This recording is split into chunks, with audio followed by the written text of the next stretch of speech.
না আমরা ভাগ দেখি না, আমরা জেলা দেখি না, আমরা শুধু দেশ দেখি এবং দেশের পরিপ্রেক্ষিতে আমাদের চিফ প্রধান উপদেষ্টা যাদেরকে মনে করেছেন এই মুহূর্তে জরুরিভাবে একত্র করা দরকার, উনি তাদেরকে একত্র করেছেন। এটা কাউকে ছোট করে নয়, কাউকে বড় করে নয়।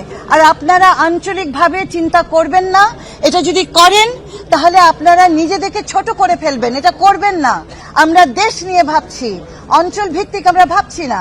এবং এই অঞ্চল ভিত্তিক ভাবনাগুলো আমাদেরকে খুব সংকুচিত করে দেয়, আমাদেরকে সংকীর্ণ করে দেয়। এই জায়গাটা থেকে বের হয়ে এসে আমাদের ভালোবাসাটুকু দেখুন, আমাদের আন্তরিকতা দেখুন।